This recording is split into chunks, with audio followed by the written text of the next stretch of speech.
Орамалға байланысты қуанышты хабармен бөлісіп едім. Қазақ, мұсылман қазақ жетігүлше таратып, Аллаға сыйынып, құда жол жасап, ата-анасын, аға, бауырын жаман етпей жақсы шоққа арулап, аққа орап,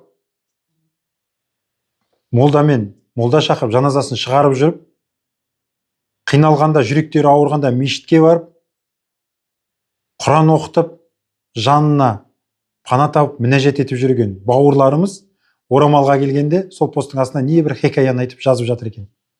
Орамалға қарсы болғандарға түсінбеймін. Олардың қарсылығының астарында Ауғанстан болып кетпейік, немесе ұлтымыз бүлінбесін, анау-мынау деген секілдерді айтып жатыр. Енді қараңыздар, орамалға келейік.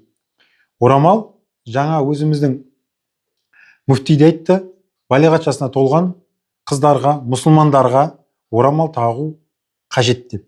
Біз мұсылманбыз ба? Иә. Құран оққанда қолымызды жаямыз ба? Иә. Арулап, жақындарымызды көмгенде жаназасын шығарамыз ба? Иә.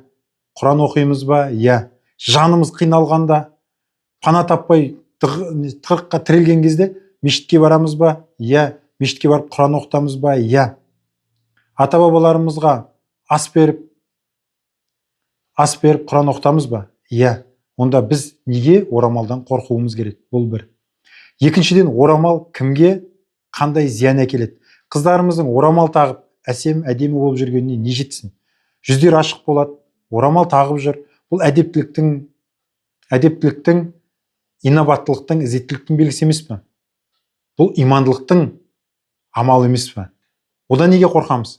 Орамал кімнің құқығын бұзып жатыр? Кімнің басын жарып, көзін шығарып жатыр? Ешкімнің. Неге онда біз орамалдан қорқамыз? Ойламайсыңдар ма өздерің? Орамалы қарсы болып жатқандар, неге біз одан қорқамыз деп? Әлде біз біреудің айтқанын тотық ұстай қайталап жүрміз ба деп? Оны ойламайсыңдар ма? Біреулердің сендердің саналарыңа еккен нәрсесін соны айтып жүрген жоқсыңдар ма? Қайсы біріңнің, қай адамның орамал таққан қыздар құқығын бұзып жатыр, көзін шығарып жатыр, сол орамал тағып жүруі адамның ешкімнің құқықтары мен заңды мүдделерін бұзбайды. Ойланып қарасаңдар.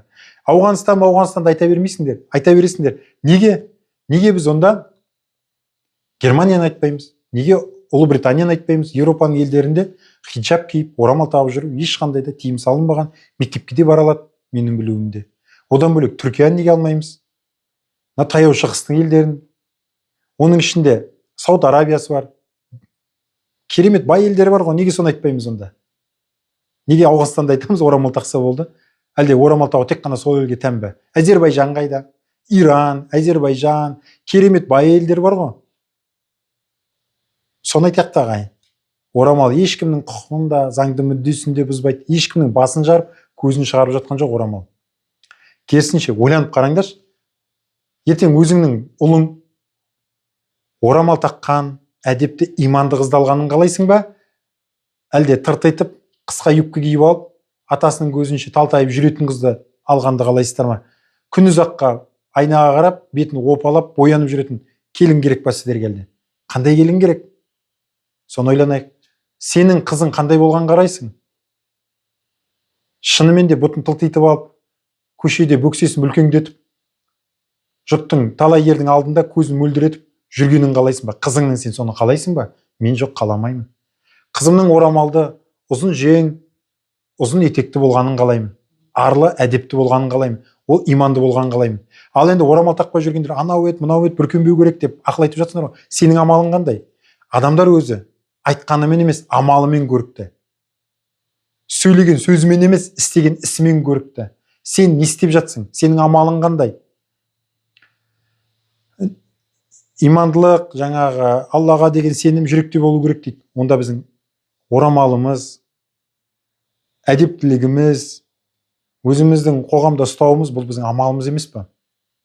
Неге біз қыздарымыздың орамалды, әдепті, мәдениетті болғаннан неге қашамыз? Жаңа біреу жазыпты, мені сол орамалдылар алдады, сол мені намаз оқитындар алдады деп.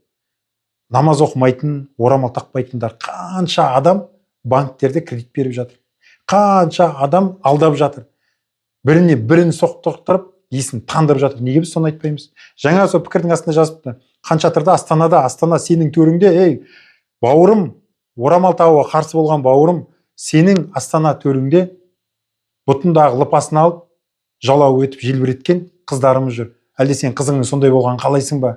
Әлде сен қарындасыңның немесе апаңның сондай болған қалайсың ба? Әдепті болуды, иманды болуды, жақсылық ізгі істерді істеуге шақыратын дінімізде неге шошисыңдар? Сендерге қандай зиян келтірді? Мектептегі қыздарымыздың орамалмен жүруі, форма болу керек, анау мынау деп ешқандай да кедергісі жоқ. Ол орамал бас киімі. Орамалын тағып, былайынан тағады ғой соны.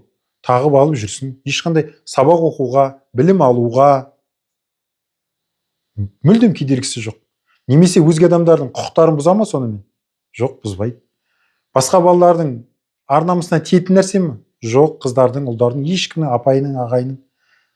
Керісінше, біздің қыздарымыз орамалды болған сайын, біздің келешегіміз кемелдене түседі.